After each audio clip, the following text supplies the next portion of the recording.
Fala galera, tudo bom? Aqui é Tia Lívia, de Língua Portuguesa, e hoje nós estamos aqui novamente para trazer um conteúdo novo para vocês. Não tão novo assim, porque já foi abordado no ano passado. Eu lembro que no 7º ano nós falamos um pouquinho sobre as crônicas e hoje nós vamos retomar esse conteúdo, tá? A aula de hoje é uma aula de PLE e de redação. Para quem não sabe o que é PLE ou não lembra o que é PLE, é o projeto de leitura e escrita que nós disponibilizamos lá no Pentágono para fazer com que vocês tenham esse estímulo à leitura e também à escrita, né?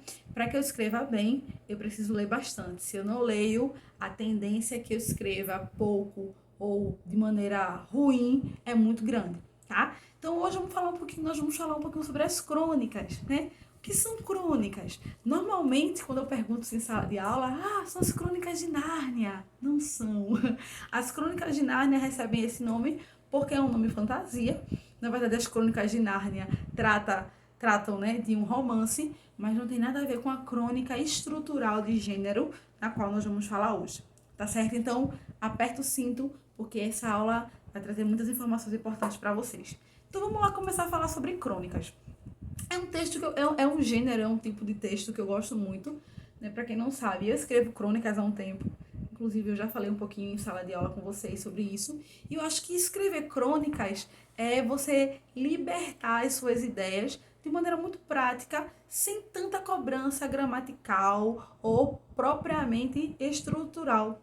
Então, a crônica nada mais é do que um processo narrativo, onde você vai falar sobre algo importante para você, mas que, diferente de um conto que tem personagens vários, que tem vários espaços, que tem um clímax e que tem um desfecho obrigatório, a crônica ela foge um pouquinho a essa regra da obrigatoriedade desses processos. O que isso quer dizer? Que escrever crônicas é falar sobre algo do dia a dia, ou seja, algo que acontece no cotidiano faz com que eu produza um texto. O próprio termo crônica lembra o cronos de tempo. Antigamente, lá no século XIX, se escreviam crônicas para marcar períodos que aconteciam dentro de determinados espaços de tempo. Onde que as primeiras crônicas elas começaram a ser publicadas? Nos jornais. Até hoje, todo jornal impresso, aquele jornalzinho físico que se vende lá na banca ou que tem assinatura, né? O papai e a mamãe paga e o jornal chega semanalmente em casa. Se você parar para observar, vai ter uma coluna lá só de crônicas. E essa coluna normalmente é uma coluna pequena, não tem tanta coisa assim, não é um texto gigante com 4 páginas. Ele é bem conciso, mas ali ele sempre vai ter algo que seja crítico ou irônico ou humorístico ou reflexivo. Ou argumentativo, tentando te convencer a entender ou a comprar alguma ideia. A gente vai chegar nessa etapa um pouquinho mais à frente. Então, eu costumo dizer que a crônica é um gênero textual que é muito livre. Depois da poesia, que a gente sabe que tem formas livres, pode ter rima ou não ter. Eu tenho também aquela poesia que é o poema cinético, né? Que é aquele poema que se move, que traz um elemento, que traz um desenho. Eu também tenho aquela poesia que é uma palavra só e que pode ser uma poesia se ela tiver um sentido conotativo, ali um sentido figurativo. Depois da poesia, que é extremamente livre, eu tenho a crônica. A crônica ela é caracterizada por ser algo que é falado do cotidiano e do dia a dia, é uma marca da crônica. Uma coisa importante da crônica também é a brevidade. Um exemplo, estou eu no ônibus e passa um vendedor ambulante, tô com meu fone de ouvido e aí eu vejo aquela movimentação, me chama a atenção, eu tiro o fone e quando eu olho para aquele vendedor, eu vejo que é uma criança, provavelmente com uns 11, 12 anos, e aquilo ali me faz refletir, né, que enquanto eu tô ali sentadinha, eu paguei minha passagem, eu tô indo para casa, tem uma criança que deveria estar estudando em casa, ou que deveria estar fazendo qualquer outra atividade, não vendendo algo dentro do ônibus, não por ser ilegal, mas porque não é justo que criança estar trabalhando. Inclusive, o trabalho infantil é crime. Aquilo ali me faz pensar. E eu posso começar uma crônica dizendo assim, tudo começou com aquela criança vendendo o doce no ônibus, né? Aquilo me tocou de certa forma, que me fez pensar. E aí eu vou falar sobre algo que aconteceu no meu dia a dia. É aquela pessoa que tá com raiva da outra e briga e vai lá e abre a porta e bate a porta com muita força e você fica observando e você faz, poxa, as pessoas não têm mais tanta paciência como tinham antes. Vou escrever sobre isso. Então a crônica ela é muito livre. E a crônica, a função principal é explorar essa sentimentalidade que o ser humano tem. A crônica ela pode ser de humor também, tá? Eu tenho aí Luiz Fernando Veríssimo, né, cronista extremamente comediante e irônico também. Eu tenho uma crônica que eu gosto muito de Veríssimo chamada Brincadeira, que ele conta uma história de um rapaz. Inclusive, nós trabalhamos essa crônica no ano passado e ele ligava para as pessoas, ele dizia assim, eu sei de tudo. E todo mundo, a crônica fazia uma crítica que todo mundo tem um segredo, né? Todo mundo tem ali aquela história ali escurinha, aquela história ali que tá maquiada para ninguém saber. E aí ele começou a fazer isso, as pessoas começaram a achar que ele sabia demais, e aí ele conseguiu um alto cargo na empresa, ele começou a ganhar dinheiro, porque as pessoas achavam que ele sabia do segredo de toda a cidade, quando na verdade o tempo todo se passou, né, um trote e as pessoas acreditaram. Até que um dia o feitiço vira contra o feiticeiro e quando ele atende a ligação, a pessoa diz assim, eu sei de tudo. E ele também tinha a pedra no sapato, que era mentira. E ele é assassinado na crônica. E a crônica termina dizendo que o motivo todos sabiam. Ele morreu porque sabia demais, quando na verdade ele não sabia de nada. Então dentro dessa crônica se trabalha muito a questão da mentira, que a mentira tem pena curta, que não é interessante as pessoas utilizarem da boa fé do outro, né, em prol de favores ou de interesses próprios. A crônica ela vai te fazer pensar. Nessa crônica chamada Brincadeira, de Luiz Fernando Veríssimo, ele traz não só a questão da reflexão, mas à medida que você vai lendo, tem umas partes ali de humor. Tem uma crônica muito boa dele também chamada Bola, que fala que certo dia o pai comprou uma bola pro filho e entregou a bola e o menino tava jogando videogame e ele veja que o presente, o menino vai rasga lá o plástico, aí olha pra bola e faz, o que é isso? Vai fazer uma bola, ele, tá, mas onde é que liga? Eu, pai, não liga. Aí ele, o que a gente faz com isso então? Aí o pai, chuta, né? Joga vôlei, sei lá. Coisas que se fazem com uma bola. E o menino tá. E aí olha de novo pra o videogame e o pai fica tentando chamar a atenção da criança. E aí, ó, dá pra fazer embaixadinha, dá pra simular aqui um basquete. E nada chama a atenção da criança. A criança joga a bola pra lá. E aí o pai começa a lembrar de quando ele era criança e como era legal ganhar uma bola. Mas peraí, são duas gerações. A geração do pai era uma geração que não tinha tecnologia como o filho tem.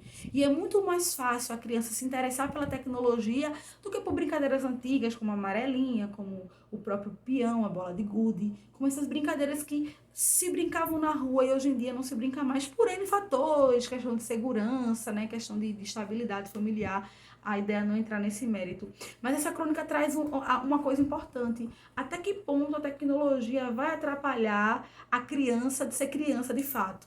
Não é porque ela tem um videogame que ela precisa jogar videogame o dia todo. É legal brincar de bola também. Eu brinquei muito quando era criança. E até hoje brinco se tiver oportunidade. Então, percebam que tanto no exemplo da ligação quanto no exemplo da bola, eu trouxe fatos do dia a dia. Foram fatos que aconteceram ali e que eu consegui construir e eu trouxe o importante, eu trouxe uma reflexão.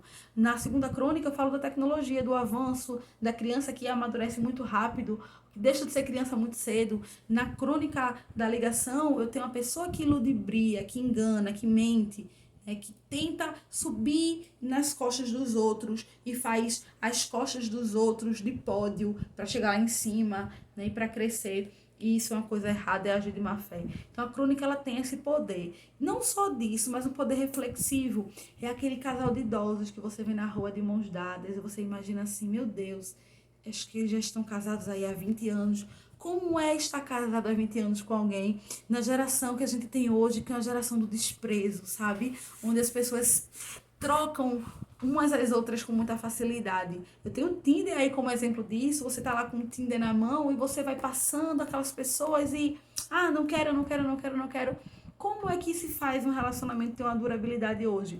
vou escrever sobre isso. É algo do dia a dia, é um texto curto. Uma coisa importante da crônica também, para além desses pontos que eu falei, é que é um texto que não exige um português muito elaborado. Eu posso utilizar um pra, por exemplo, que é uma contração do para, porque se a crônica trata de um gênero do dia a dia, ela é utilizada por falantes do dia a dia. Então eu posso colocar um pra, eu posso fazer uma contração, eu posso colocar uma gíria, eu tenho mais liberdade para isso.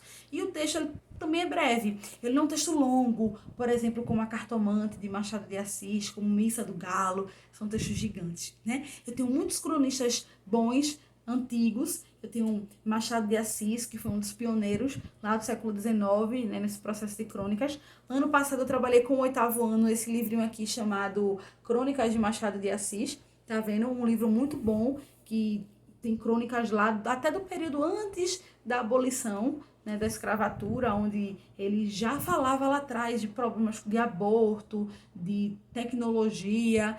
Machado, ele é atemporal, ele é um gênio da literatura brasileira. Eu tenho Nelson Rodrigues, eu tenho Osman Lins com A Partida, que é um conto crônica belíssimo, eu recomendo muito que vocês leiam também. Eu vou colocar lá no Google Sala de Aula essas indicações de textos para vocês. E eu tenho alguns cronistas contemporâneos. Eu tenho o Veríssimo, como eu já citei aqui. Eu tenho o Antônio Prata, ele escreve na coluna do jornal O Globo. Muito bom, muito preciso, muito direto. Sou apaixonadíssima pelas crônicas dele. Como cronista, né, é até estranho me nomear assim, mas eu sou uma pessoa que já produz crônica há um tempo, com alguns projetos de crônica, né, aí em andamento. Eu acho que assim, é um texto que te dá uma liberdade literária muito grande, de entrar no coração do outro e entrar na cabeça do outro também, fazer aquele outro viver aquela situação que você viveu e compartilhar com você, né? Eu também tenho aquela crônica que é mais argumentativa, é uma crônica política, que fala sobre um movimento lá, político partidário, onde, de certa forma, eu tenho minha posição, eu acabo puxando um pouquinho de sardinha para o que eu acredito, né? Para quem, enfim, defende a direita e a esquerda, por exemplo, é um prato cheio para se escrever. Para além de tudo isso, recapitulando as estruturas, né, do gênero crônica de maneira precisa, eu tenho um texto que é breve, não é muito grande, é um texto pequeno, é um texto que sim tem introdução, desenvolvimento e desfecho. Esse desfecho não necessariamente é uma conclusão. Eu posso muito bem terminar minha crônica pensando num problema que não foi resolvido. A crônica me deixa, me dá vazão para isso. Como eu não tenho quadro aqui, eu até tenho, mas tá ali pequenininho, não conseguiria escrever uma crônica para vocês completa. Mas eu vou deixar no Google Sala de Aula algumas crônicas para vocês lerem, inclusive uma crônica minha também. E a proposta lá vai ser que vocês elaborem uma crônica, mas os direcionamentos ficarão lá na página. Aqui é mais para falar um pouquinho sobre o gênero e trazer vocês para dentro dessa estrutura da crônica. Então, é algo do dia a dia que acontece, é algo simples, leitura prazerosa, uma leitura gostosa, é algo que te deixa pensando no final, né? Será que é algo que eu estava fazendo que é importante? Por mais que eu tenha uma opinião, a crônica ela sempre vai te direcionar a algo que é universal. O amor é universal, o medo é universal, o medo de morrer, o medo de perder pai, mãe, o medo, por exemplo, da pobreza. Tem gente que tem medo de acordar uma hora para outra e não tem mais nada, e não tem ninguém, e se sentir abandonada. O abandono é um problema social, universal, e assim por diante, tá bom? Então, a crônica tem personagens pontuais, você não vai encontrar a Cuca do Sítio do Pica-Pau Amarelo dentro de uma crônica. A crônica, ela trata de seres reais do dia a dia. É o cobrador do ônibus, é o padeiro, sabe? É a diarista, a empregada doméstica, é o chefe do banco, é o engenheiro, sabe? É o aluno, é o professor, é o feirante, é o frentista, é o ambulante. E a crônica vai, a partir disso, trazer alguma ideia, alguma crítica, sempre voltada para o cunho social e o cunho humano. Tá bom, gente? Então, beijo grande para vocês. Espero que vocês tenham compreendido, entendido. Qualquer dúvida que venha a surgir no decorrer da semana, não hesitem em me procurar, tanto aqui no YouTube quanto lá no Sala de Aula, e os que têm minhas redes sociais também. Eu estou utilizando o YouTube esses dias como um canal para colocar as minhas aulas. Tem facilitado muito a minha vida, mas a minha ideia não é eu ser nenhuma youtuber não, tá? Eu pretendo continuar só nas minhas aulas do dia a dia mesmo na escola, tá certo? Então, um beijo grande, estudem, continuem lendo, é um bom momento para tirar a poeira daquele livro que está lá na estante e atualizar a leitura e correr atrás do prejuízo. Então, estudem, leiam, para que vocês sejam bons escritores e, enfim, bons produtores de texto. Vocês precisam ler, precisam ter vocabulário, precisam ter um léxico aí, né, abrangente, um leque de palavras legais para que vocês possam aí elaborar o texto e tirar aquele 10 tão sonhado por todo estudante, tá bom? Então, cheirinho, estudem e até a próxima. Tchau, tchau.